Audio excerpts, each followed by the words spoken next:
So here we go. This is what should be done by one who is skilled in goodness and who knows the path of peace. Let them be able and upright, straightforward and gentle in speech, humble and not conceited, contented and easily satisfied, not burdened with duties, and frugal in their ways, peaceful and calm and wise and skillful, not proud and demanding in nature.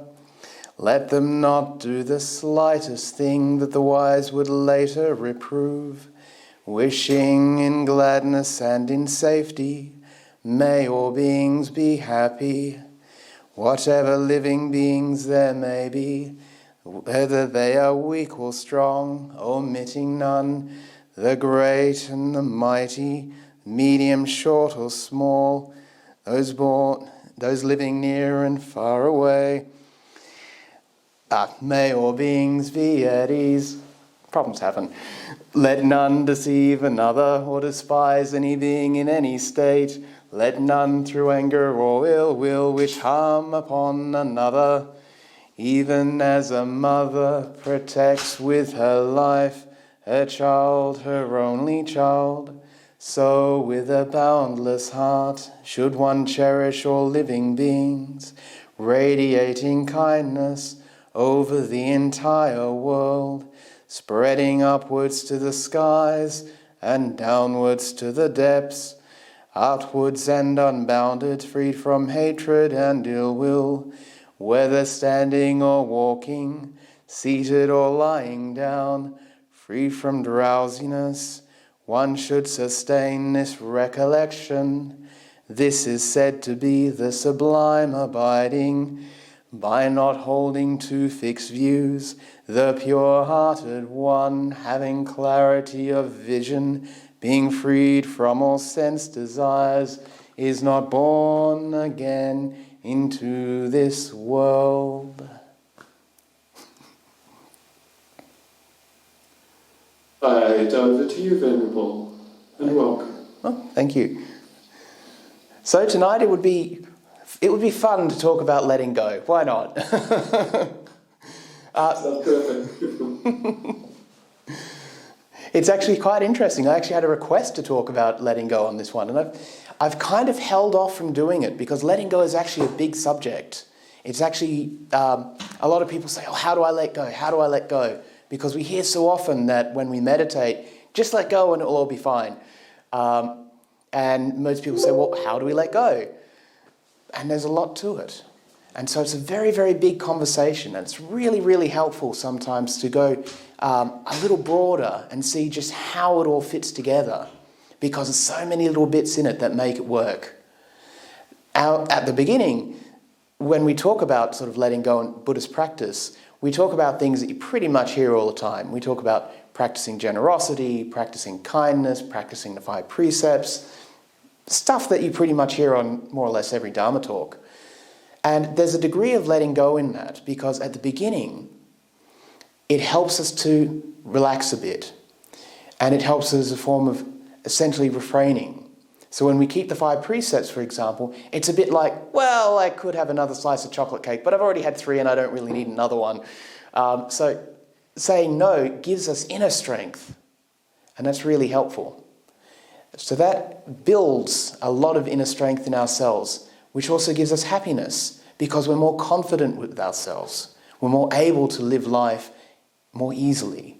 You know, we're able to move in different circumstances and not having to worry about all the things that could happen and what we're supposed to do. We have a foundation we can build on. And generosity also helps in different ways. The problem with talking about generosity, particularly when a monk does it, is that, sort of mentioned before, it can kind of seem a bit sort of tacky, you know, like talking about the donation box kind of thing. We're really the best generosity starts at home, and it's doing things for people around you, even just making them a cup of coffee or a nice lunch or something for your partner, or your, you know, a romantic, taking a partner out for a romantic dinner kind of things. Collectively doing things enriches your life, and that's really worthwhile. And then we get into the meditation side, because we've built up all these good things, and that energizes the meditation. That really does help. Because a lot of the times when we sit down to meditate, it's kind of, we're not really sure what's going on, it's kind of a bit fluffy, it's a bit abstract, you could say, because it's unfamiliar terrain. And the thing is if it's unfamiliar terrain to us, we're going to be wandering all over the place. And as we were talking about how to stick a plate on the wall, is how to find that joy and happiness in our meditation, which is a kind of letting go too. So letting go has a lot of different meanings in Buddhism. The letting go to find happiness is letting go of all the troubles, all the things that we have to think about, the past, the future, all the stuff. Those things are important, but we're just going, not now, we'll just put those to the side and we can relax and have our meditation. And so deeper and deeper and deeper we go in the meditation. And that works because we have built a good relationship with ourselves, which means that we have let go of more distractions to be more present with ourselves. And because we have built a good relationship with ourselves, built on the stuff we do in everyday life, the inner strength, the confidence and happiness that we built up, we're not afraid to be with ourselves, and our mind and body are not resistant to be with us, so to speak, which is very common. So when we get into the meditation, and we get into the wisdom side of it, because the whole point of letting go and doing the 5 precepts and generosity is to do with what's called right motivation, samma sankappa, in the Eightfold Path. And that typically is 3 things. Samma sankappa is broken down into 3 little things. First one is compassion, the kindness. Renunciation is the second. And the third one is usually translated as non-violence, but sort of harmlessness is really what it is. It's quite straightforward. And so bringing those in as the foundation for the 5 precepts and our meditation starts to help us to go deeper, to enjoy the situation more, to enjoy the meditation more. Because when we're so happy where we are and we don't want to be anywhere else, there's no need for the mind to go out looking for stuff. Because this is a very, very important thing. When we look at young kids, if they don't have happiness and something that they're enjoying doing, they're going to be looking for it somewhere else. They're going to be looking for some kind of distraction. Out comes a tablet, out comes a TV, the internet, so on, so the toys, all the kinds of things they're looking for to find some little comfort, happiness, and way to spend their time that they enjoy. By incorporating that understanding into our meditation, that if our mind isn't enjoying the meditation, it's going to look for happiness somewhere else. It's going to want to not meditate. It's not going to want to be still. But why do we do the stillness anyway? And that's where it gets to the wisdom side even more. And this is actually where it gets very, very interesting in the larger system of Buddhism. Because in early Buddhism, the Buddha talks about 3 things called the Three Fetters. And these feature quite a lot in the early Buddhist texts. The Buddha is really guiding his students towards dealing with these 3 fetters. Later Buddhism, they're hardly ever mentioned. And when we're giving Dhamma talks like this, they're hardly ever mentioned. Even to monastics, they're hardly ever mentioned. And it's not that they're kept secret or anything, it's just the vast majority of people we give Dhamma talks to, they want to be happy, live a better life, and they're not really interested in the enlightenment, so to speak. They sort of going, oh, that's kind of next lifetime, or if it happens, it happens. But the 3 fetters is really what all this is moving towards. And we need deep meditation in order to work with them, to essentially break through them, to see through them. And the 3 fetters are this. The first one is called Sila Bhatta Paramasa, which is quite difficult to translate. The second word is very easy to translate. Paramasa means clinging to, attached to, holding on to. That one's easy. Sila Bhatta is 2 things.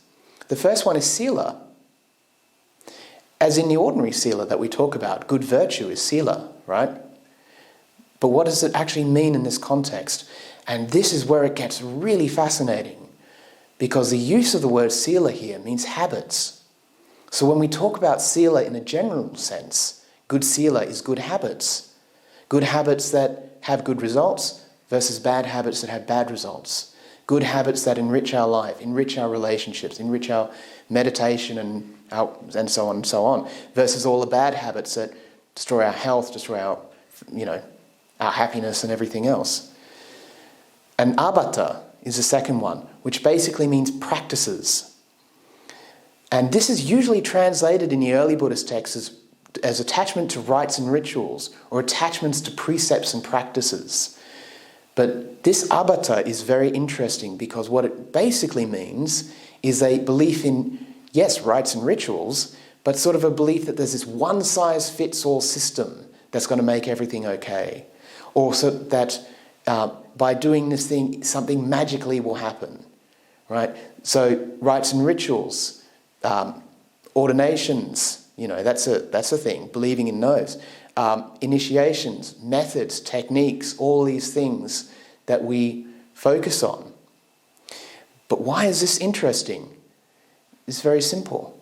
It's because even if we have beautiful meditations, even if we have wonderful feelings of loving kindness and compassion and a sense of vastness, all those wonderful states of mind, we just scurry straight back into our old habits and our old coping mechanisms without even noticing we did it. And this is kind of the thing the Buddha is pointing to. How often does it happen? You go off on a retreat, you have a wonderful time, and then you come off the retreat and then you go back to the coffee shop, and what's the first thing we do? Pull out our phones and, look at social media or the news feed and, oh yeah, I'll have a coffee, thanks. Flat white, no sugar. No, cream Lamington, thanks. Cheers. Who's been there? It's very common. We fall straight back into our old things without even realizing it. The second one is even more interesting, but the second one, of course, needs that deep meditation. This one's called Sakkaya Ditthi, which means that we see through these beliefs we have in ourselves, as in of what we are. Not sort of the confidence in ourselves, but we see through these ideas of what I am and what you are, and all these things that basically make the world work. Why we go to war, why we have all these problems in society, for better or worse, basically come from identity view. And the last one is doubt, is that because we've seen through these two major things, it becomes very, very clear that what the Buddha was talking about has real meaning. It's not some airy-fairy, abstract, logical thing. It's he's talking about the real deal. And this is where it gets even more fascinating. As I sort of said before, unfortunately, we no longer talk very often about these three fetters. But the problem is, if we don't talk about them, then we don't really know what we're practicing for or where we're going with this. And so we end up going back to our old habits almost automatically, our old beliefs, our old coping mechanisms, and we don't even realize, that we're not really developing the path at all. But as it happens, if you do have these experiences where you see through these, when you go back to the 5 precepts and generosity, there's something amazing that happens. You have a clear insight. You can see very clearly what's going on. Pardon me. That we may be keeping the 5 precepts, but we're not actually keeping them for the right reasons, right? So we're doing generosity for not really good reasons sometimes. We spoke before about sort of karma, when we talked about making a cake for someone versus just putting money in an envelope and just saying, happy birthday, there you go. A lot of the time when we're doing generosity, we're actually investing. We're doing generous and kind things with an expectation of some kind of return. Or sometimes we're doing it out of fear. Oh, I don't want more bad karma. I'm afraid of doing wrong. I'm afraid of getting criticized or blamed. So there's this element of, desire going on in there, even though that's the thing we're supposed to be letting go of. That's so bizarre. And some people kind of feel a bit worried about that, but you shouldn't be worried. Some people feel that, I've been a Buddhist for 20 years and I've been practicing really hard and you're telling me that I wasn't really practicing. Or some people get upset and sort of saying, how dare you tell me I'm not practicing? But actually, it shows that how much of an opportunity we have to be free of all these things. So this is more letting go. Layers and layers and layers of letting go. Letting go in the kindness, letting go in goodness, letting go in compassion. All these things constitute letting go. It's a very, very broad idea. And then we get into the meditation again, with fresh eyes, you could say. And it becomes even more interesting, because we can kind of see that when we meditate, actually it's a big control fight in our meditation. We're not actually letting go there, we're not relaxing. And this is where it gets more interesting, because it's like opens up a whole new vista of ways that we can improve our practice, but enjoy it so much more. It's no longer a control fight. And the reason it's a control fight, again, is really fascinating. And there's 3 reasons, more or less, why we can do it. And the first we can do is a basic experiment. And the first thing is to think of our breathing. And when we breathe normally, as we do every day, it's effortless. We don't even know we're doing it. It goes on all by itself. We don't have to worry about it. And there's times that we go off into nature or by the beach and there's beautiful fresh air and breathing is delicious. It's like we can't breathe enough. It's wonderful. And here's the experiment. Bearing with that in mind, now manually breathe. As in you move the muscles, you make the lungs work. And the test is to see how long it takes before it becomes uncomfortable. And we can actually do this right now. It's just give a test to see how long it takes before it becomes unpleasant.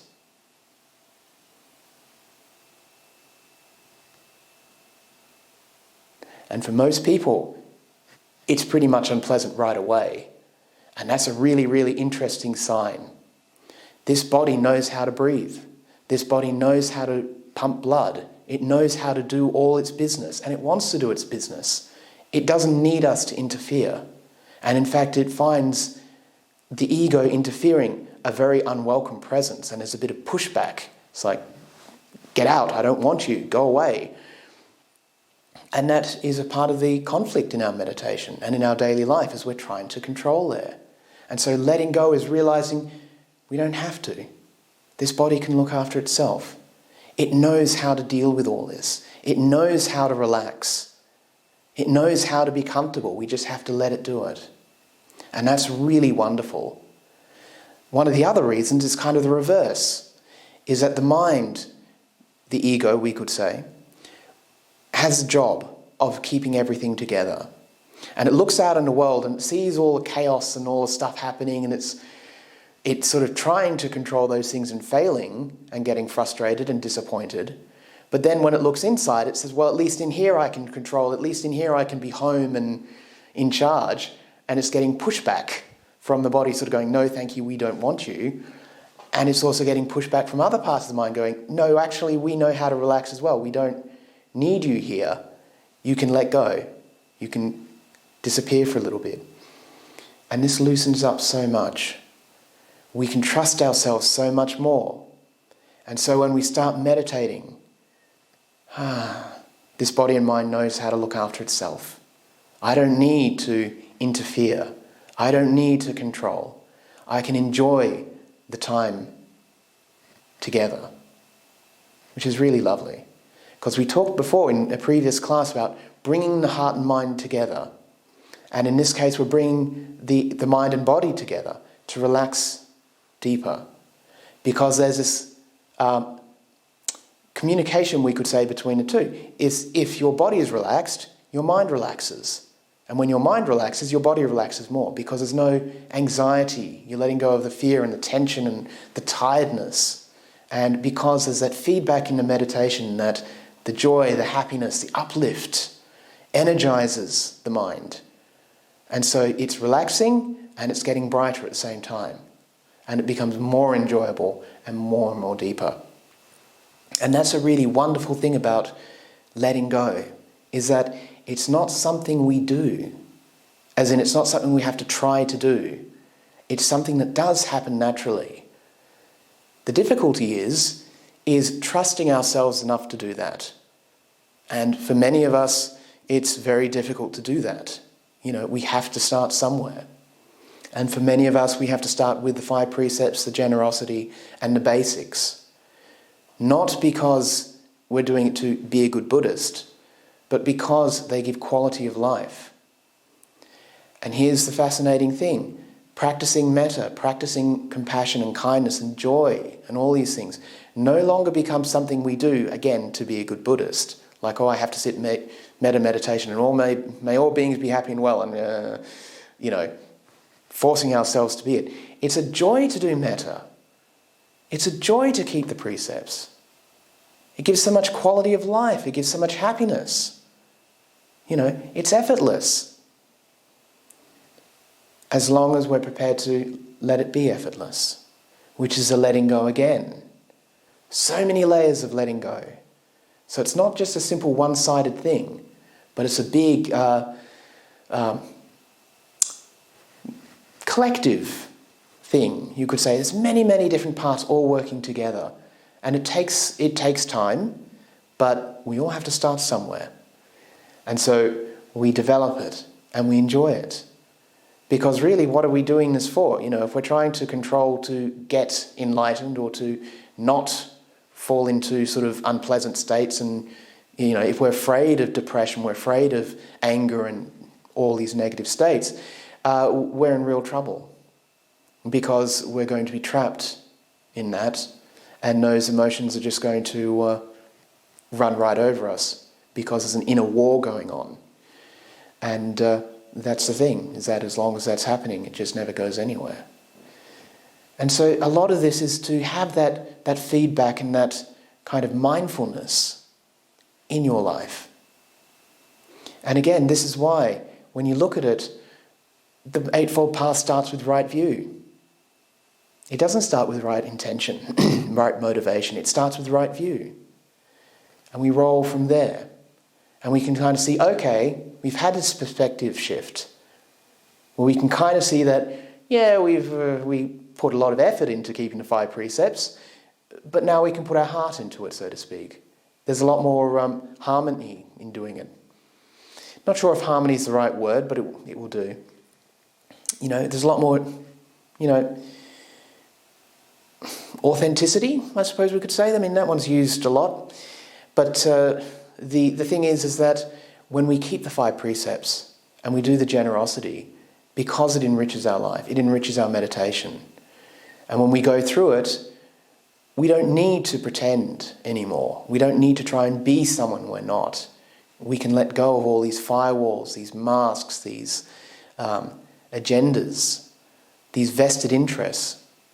Because the more and more we have these vested interests, and they are deep, the less and less we can let go, because we're trying to protect them all the time. And this is the real thing. The mind looks out in the world and sees all the chaos. It sees all the troubles. It sees old age and death and all the stuff going on, dog-eat-dog world and, the wild. And it builds up a fortress to protect itself. And that's the job that we've entrusted it to do. And this fortress is very, very useful. It's built out of all our experiences, all our knowledge, everything else, to be able to identify, this is me, this is you, this is safe, this is dangerous, this is how we can navigate the world. It's useful for sure. But when we give all investment and all power to it, it becomes a prison. We're no longer able to step out of it. So we recognize that it's very, very useful to navigate and to live our lives. But also at the same time, when we get home or when we sit down to meditate or, there are times that we don't need to do it at all. And we can be free from that. And that's really wonderful. So the letting go is many, many things. It's letting go of the past and not worrying about it anymore. Because this is just where we are. There's nowhere else than here. We don't have to worry about the future.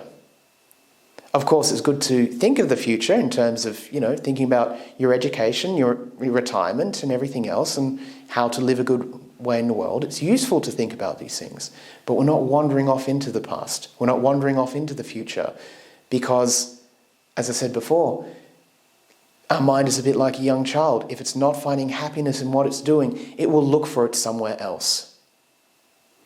It will look for it in the past. It will look for it in the future. It will look for it in fantasy, always running away, never wanting to be here. And when it tries to come inside and control the body, it gets pushed back. And when it tries to control the world outside, it fails miserably. And that's dukkha, that's suffering. And we don't have to do that. And that's really wonderful. And just understanding that gives us more confidence that we can do this. And that's really the thing that empowers us, so to speak. It gives us more opportunities to really explore the practice. It's not a ritualistic thing. It's not a one-size-fits-all thing. It's not a magic thing that we do, that we just have faith in such and such, or we just do such and such a ceremony and everything will be okay. It's recognizing there's a problem and recognizing that we have options, that loving kindness, compassion and joy are real solutions, as in they really are relevant to our problems. Because there's so many things that we cannot change in the world, so many things that we cannot change in ourselves, and that's okay. And it's being able to be okay with that, is letting go. So many things we can let go of, and there's so many different things, which is where we get into the right effort. Most people think, of course, right effort is that control, and is that trying to be a good Buddhist, trying to practice, trying to meditate, and so on and so on. But what it really is four things, is right effort. Is abandoning what should be abandoned, and preventing it from arising. So if you've got unhappy thoughts, you can let them go. And you can do happiness and good things to prevent them from coming back. If you suffer from depression, you can learn skills to handle the depression when it arises and build a quality of life to reduce the likelihood of it coming back. The other part of four right efforts is developing happy states. And when those happy states are in the mind, we continue to set the conditions to welcome them to stay longer. So we recollect all the good things we've done. We enjoy the practice and everything else. We look for quality moments, and we invite those to stay with us. I sometimes refer to those little locket memories, all those wonderful little things that we have, like a little locket around our neck, a little thing that we open up and have a look and remember all those wonderful things we've done, the good times. And that brings us happiness. And that's the thing. I just sort of said a few minutes ago, we have to let go of the past. No, we have to look at it in the sense that we're running off into the past to escape the present, whereby remembering the good in the past, we enrich the quality of the present. And this is what letting go is. So many different things. So many wonderful things. And just looking at the time, it's pretty much been half an hour that I've been keeping you. Shall we go into the meditation? Shall we get on to the good stuff? That would be wonderful. That would be wonderful. Excellent. Again, we can let go of having to talk all the time. Wonderful. So, as usual, everybody please stand up and give yourself a nice stretch and adjust your clothes if you need to. And settle, so we can settle in. It's always good to give yourself a bit of a stretch before meditation, because we normally get a bit tight, and if we bring that into the meditation, it actually sets a bad foundation to begin with. So by loosening up a bit and getting ourselves a bit more comfortable, it really does set us on a good start.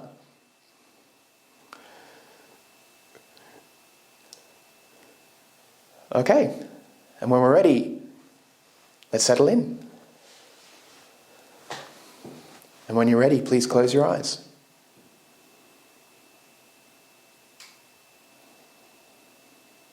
And the first thing we're going to do is just settle in.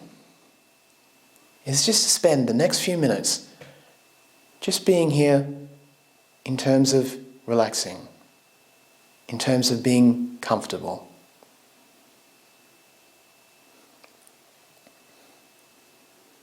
If you feel anything that needs to change, to shift, please do so.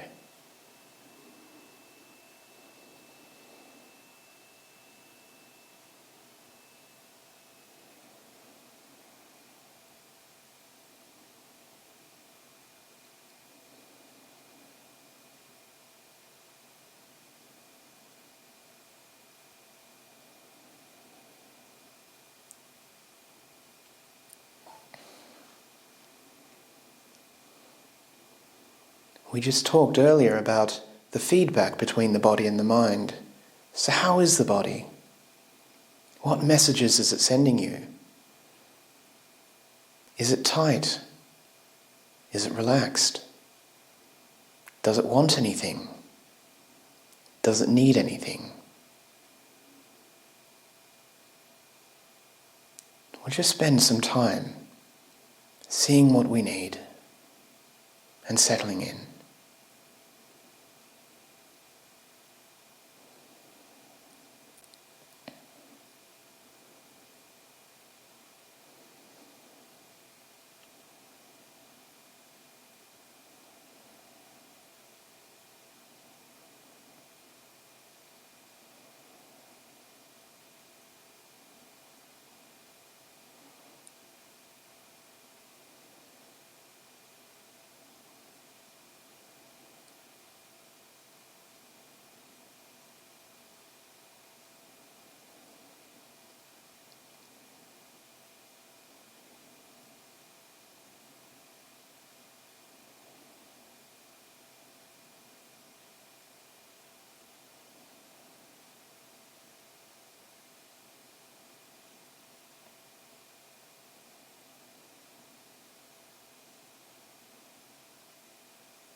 And now we'll see if we can support the process.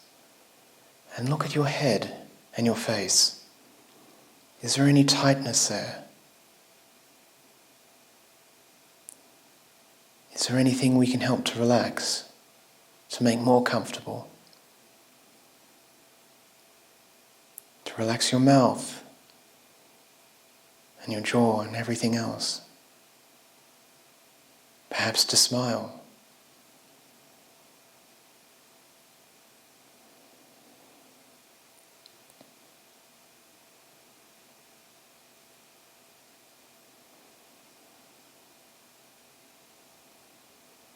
And then move on to your head, your neck and your shoulders. And just relax those too. Help them soften.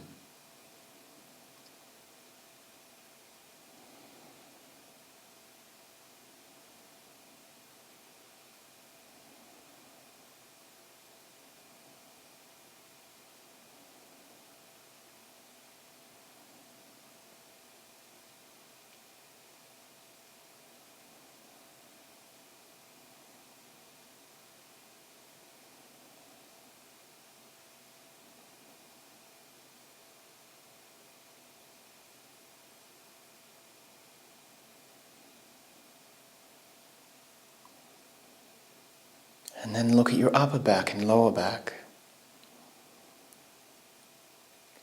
And let the muscles just relax and sink into the chair or into the bed if you're lying down.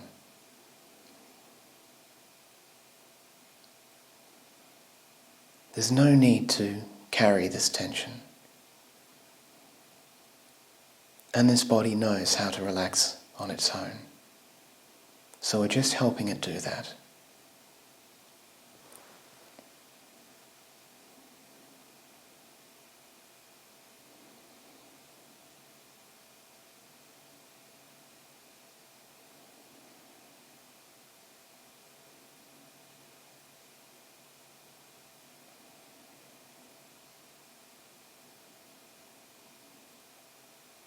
And then to relax your front and your stomach. Is there any tension there? Anything that needs adjusting? Just to help the process.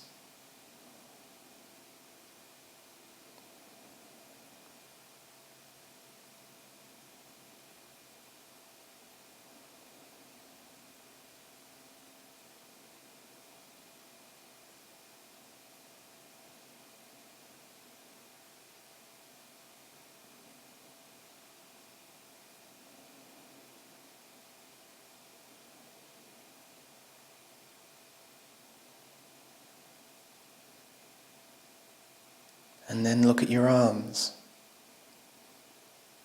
Do they feel tight? Are your hands tight, or are they relaxed? If they need to move slightly, please do so.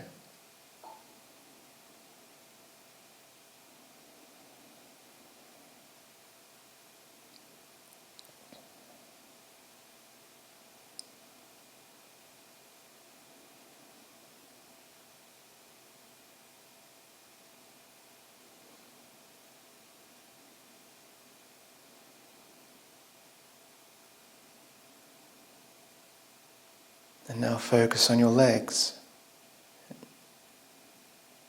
How do they fit into the chair? Are the knees tight or are they comfortable?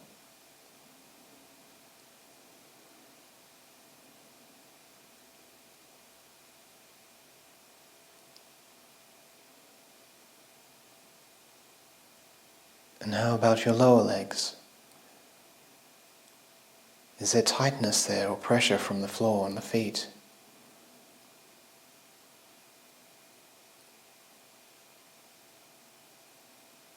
Move them if you need to, just to help the process relaxing.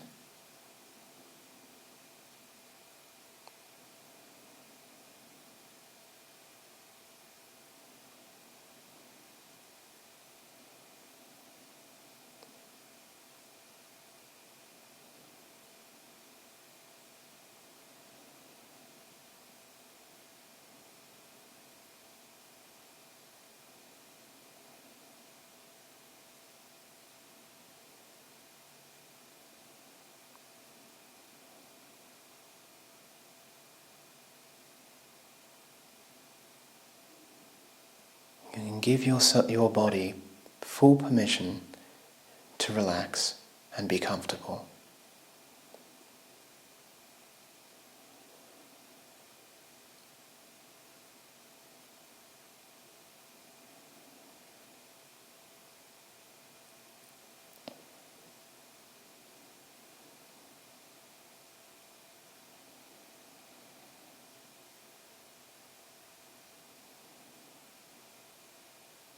And now consider your mind. Does the mind feel tense or anxious, or tired or depressed? How does it feel?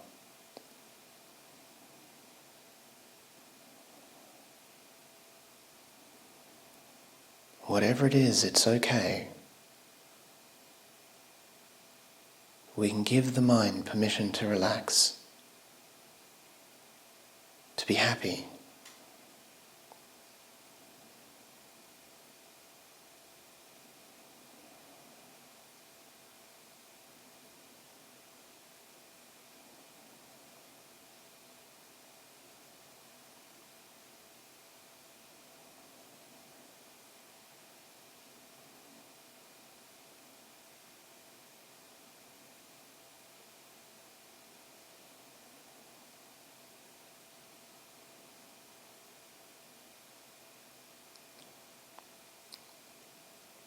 And now we can put our attention on our breathing as we settle more into the quietness.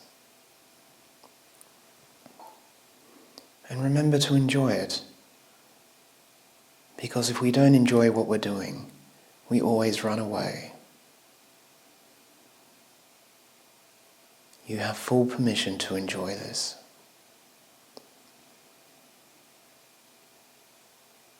And so as you breathe in and out, help it relax.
now's the time to have a look. Is there a control fight going on?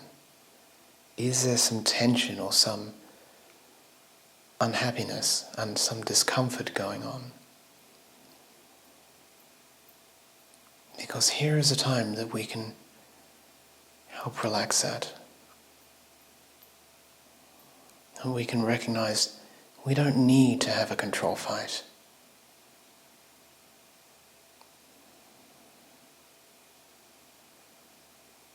This body and mind knows how to look after itself.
If your mind wanders off the breathing, that's okay too.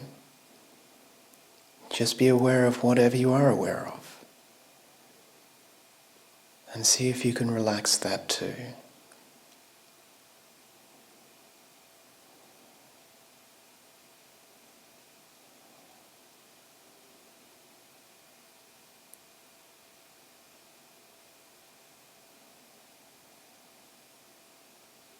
Perhaps you might enjoy a feeling in the body and the mind more than the breathing. That's okay.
And now remember how you feel.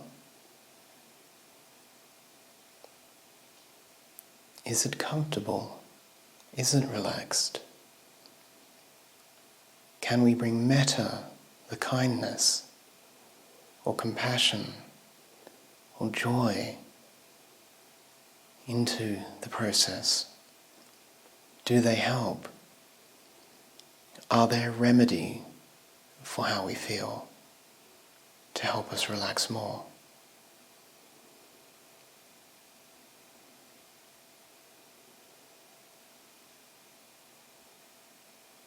Spend a few minutes experimenting to see what is the right response. What does the moment need? Or does it need nothing at all?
And now as we come towards the end of the meditation, spend a moment to see if there's any messages or signals our body and mind is sending us.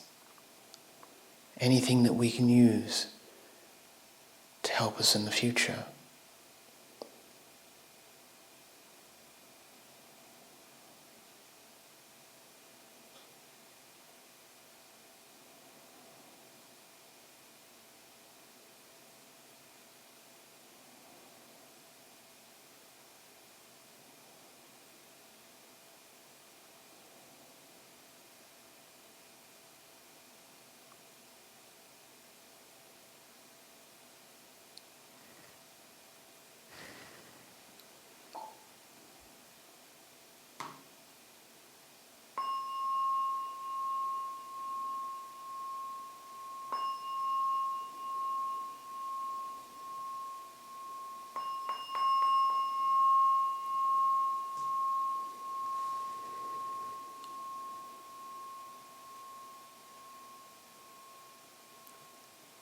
And when you're ready, you can open your eyes.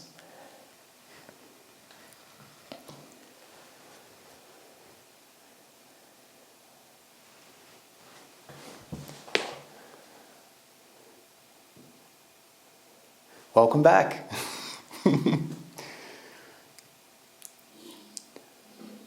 Thank you.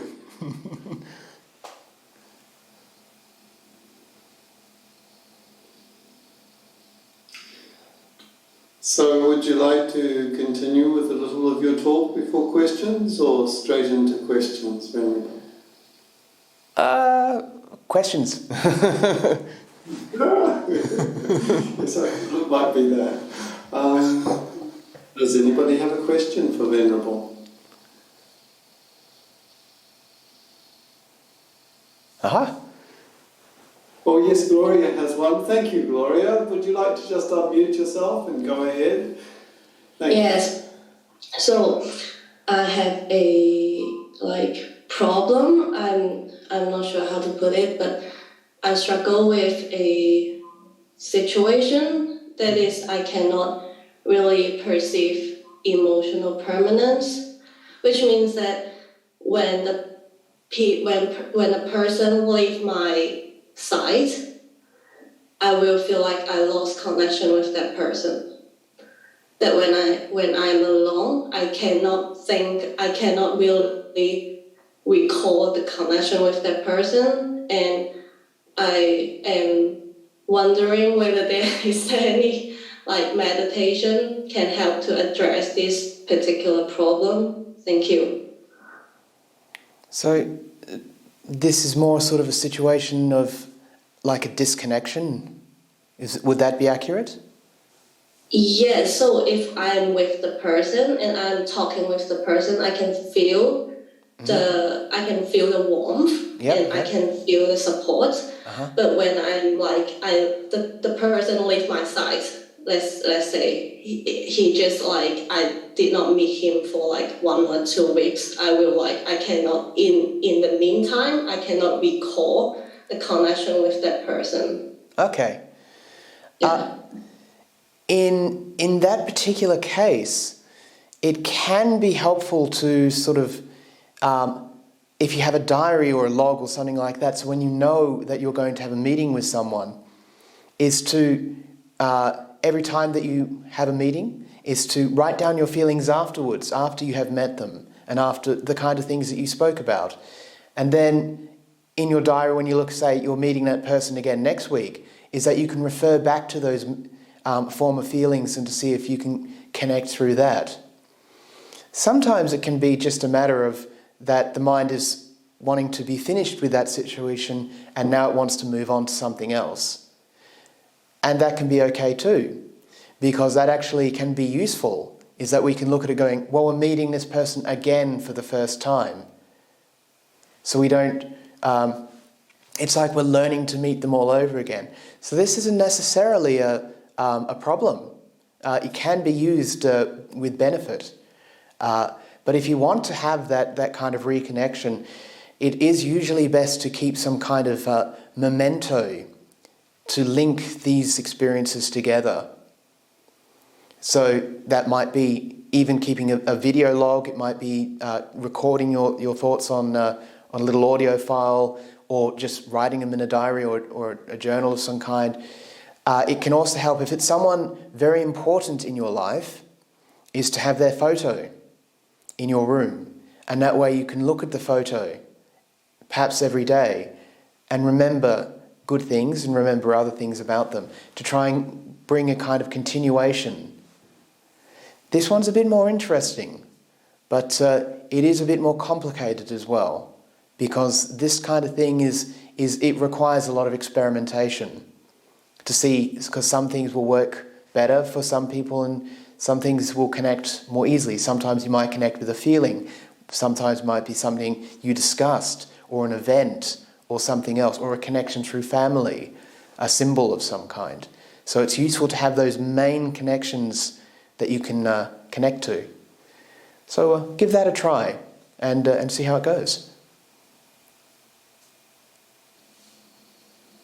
And thank you, Gloria. Is there somebody else who would like to ask a question?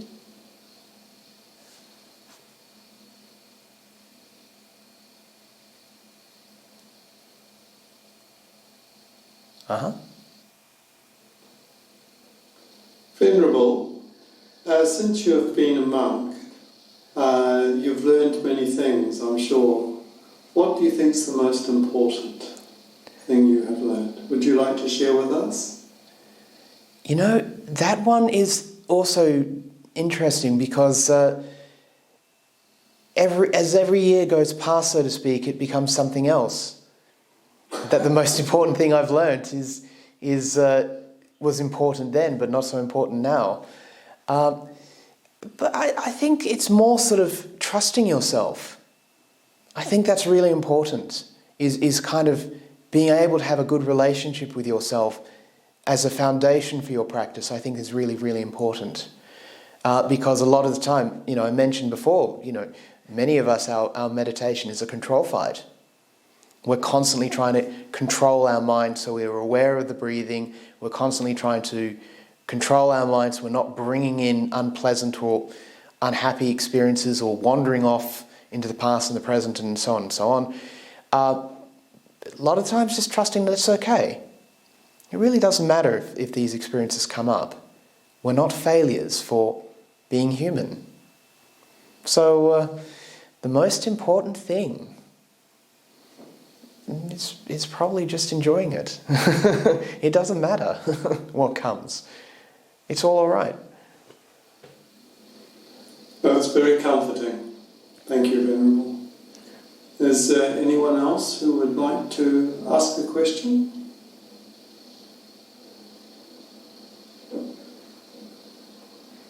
Come on! Yes. Yep. Oh, thank you, Shirley. Please go ahead. My question is, it's not really deep. I just was wondering why, and I wonder this every week, in the Metta Sutta, why we've changed the words from may all people or may all beings be happy to being at ease. The words have changed. We used to say may all beings be happy, but now it's may all beings be at ease. And I find that, I don't know, the term actually makes me think of, Goma Pile or, attention at ease. And I just wondered where it changed, why it changed, if you know. On that one, I'm not actually sure. It might actually be just because it sounds, it has an aesthetic ring to it. There's actually a number of things in the Metta Sutta which they kind of have changed, which because even I sort of occasionally say may all beings be happy, and it really doesn't matter actually. It's all about setting the feeling more than anything else. I think that's fine, thank you. I just wondered whether there was a major reason that I've missed or, No, there's... If I may, Venerable, Yeah. surely, yes, it's a matter of translation, and sometimes words have different nuances, and happy is okay if you feel that's okay, and at ease is okay too, both are, but probably they're getting, one is closer in one way and one is closer in another way. Translation's not exactly a perfect science, I think. Particularly from Pali, so. Okay.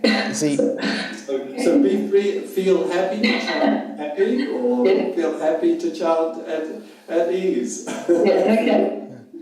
Thank you. see, Sorry, Ben. in the Pali, the line is Sabe Satta Bhavantu Sukhitatta, and the word is Sukha, Sukhi, which basically means all those things: happiness, ease, comfort. It's kind of like Sukha is the opposite of Dukkha, and that word Dukkha has lots of different meanings. So lots of options. But personally, pick the one that works for you. Thank you, Shirley. Well, that was a nice question, Shirley. Thank you. Has anybody else got another question that they would like to ask? David, how about you? We haven't heard from you for a while.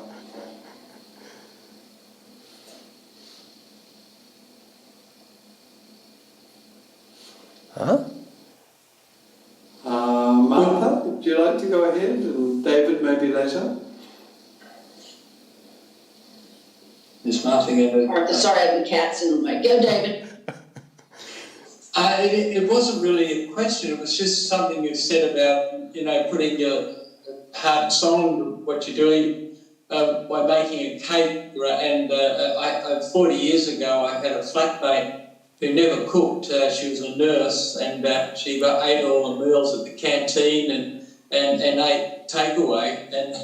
And I came home one night from work, and there sitting on the table was a cake she'd baked for me. That was my birthday, sorry, and it was probably the most touching thing I think I've ever had done for me, because I knew the mount you had to climb to make this thing, to get the eggs and the butter and the flour and put it in the oven and turn it after half an hour and pull it out and on the drying rack. And she just went off to her mother's for a fortnight, no card, nothing, just sitting there on the table. And I thought that it's probably the most touching thing I think I've ever had done for me. So it's funny how you picked that as a thing. So it was just stuck with me. See, it's amazing that actually this world is full of small joys.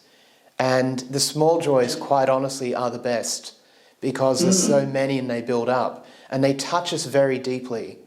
The problem basically is we're always looking for the big fish, the big intense experiences and happiness and everything else. And if we're looking for those, we kind of ignore all the smaller stuff and we miss out.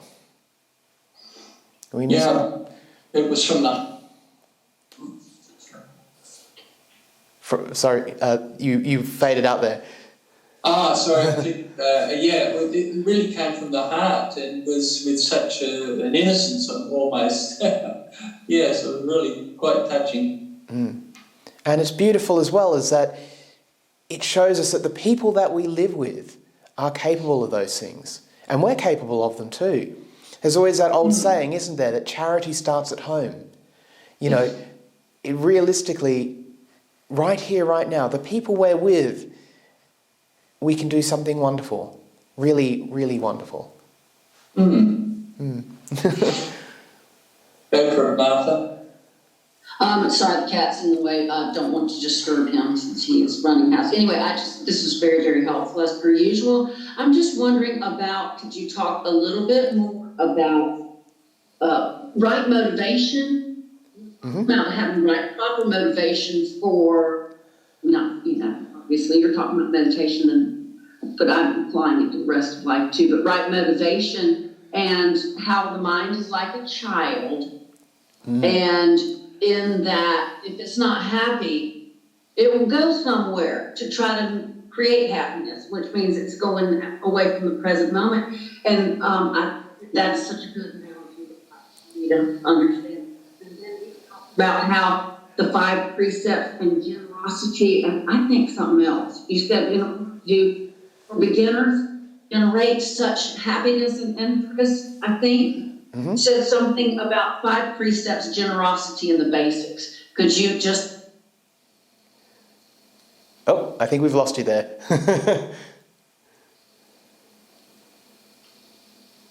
Venerable, would you care to comment? Or? Sure. I think the question had dropped out, but starting with the basics is the most important thing. And unfortunately for Buddhist Dhamma talks, we kind of go over them so many times it becomes a bit boring and, most people going, oh yeah, generosity and, 5 precepts and blah, blah, blah. And it kind of doesn't connect to us. But with the right motivation, that comes after right view, which is, as I sort of said, really fascinating, is because when we look at how we're being generous, how we're doing all these things, sometimes we're not really being generous. Sometimes we're investing, we're owning, we're controlling through generosity. We're trying to set obligations with people by generosity. It's not generosity from the heart, so to speak. And that's the thing, is that because right intention is so important, and those right intentions are the renunciation, the letting go of the things that don't belong to us, that we can't control. Then there's the compassion, the kindness, and then there's the non-violence. So we're not trying to take out our unhappiness on someone else because we just had a bad day and they were there. It's kind of unfortunate how often we do that. We just get up from the wrong side of bed, or we just get stuck in traffic and then we tear someone's head off when we get into the office. So right intention is right motivation is a huge foundation. But it doesn't really kind of click in because we haven't connected those things. A lot of the time, which is really fascinating, is that we've bundled to get things together and not realized it. So when we say we're watching the breathing, we've bundled in a sense of control there, and we haven't noticed that we're doing it. When we're doing generosity, we've bundled in an agenda, right? All these things that have been put in, and we don't need to have that agenda when we do our good things. And that becomes so much more rewarding. And this is the unfortunate thing in Buddhism, is that so many people are trying really hard to do good, to keep the practice and everything else. And yet sometimes that trying to do hard, we don't question why we're doing that, because it might be exactly that trying that is the problem that's keeping us back. We might be attached to these habits and these practices without even questioning why we're doing them. As if, I just need to keep the 5 precepts and magically it will be all right. Without understanding that actually they're good habits that have benefits for us. They improve our lives, they improve our relationships, they improve our confidence and everything else. And that stays with us and really grows, and that's really worthwhile. So it's kind of a bit of a shame the question kind of dropped off, so I can get towards what Martha was asking there. But the mind is like a child in many ways, because the mind never really grows up. This body gets old, but this mind never really grows up. The thing we want and need as a child or as a teenager, we still want as adults and as we get older. And we never really deal with those. And so for the same reason, you see young kids, and if they're not occupied happily, they're going to look for happiness somewhere else. And, as we know, there's a big problem with juvenile delinquency and things like that, is sometimes they look for happiness in unwholesome things, in crime, in all kinds of discontent. And unfortunately, that's what happens. This is why building up that good foundation, the basics, is so important, because we're not going to be interested in those things because we have something better. We have more happiness in ourselves, so we're not going to be looking for something else or punishing someone else because they're happier than we are, So I hope that helps, but I'm kind of... All right, you've done well, Venerable. Well, you always do well. Just a quick one. Sky would like to know, have you ever meditated too deeply while teaching or guiding a meditation? The question came to her while she was practicing this meditation. So obviously, Sky had a very deep meditation this evening. And have you ever meditated too deeply and maybe not come back? I think is the nuance here. Well, it's unfortunately the rules the monks' rules sort of prevent me from going into that kind of detail. But if we're talking about sort of, has there been times when I've sort of led meditations where I just wanted to shut up and not teach and just enjoy the moment? Yes. It's sometimes, do I have to give and help, instruct? Do I have to say something? I'd really like to be quiet. Yeah, there's times. But and you hit the mark, because we've got yes coming back in the chat. So, Venerable, I think that's a very suitable moment to... Would you like to offer us a blessing this evening? Okay. The first verse of the Mahamangala Sutta, which is the Great Blessing Sutta. And it goes like this. In Pali, Asevanacha balanang, panditanang cha sevana, puja cha pujaniyanang, etam mangalam uttamang. And it means this: not associating and not serving the foolish, but associating and supporting the wise, by honouring what should be honoured. This is the highest blessing. And if we are in a situation where there's just foolish people all around who are running the world and everything's going crazy, then you look for the goodness and the wise inside yourself and stay with that.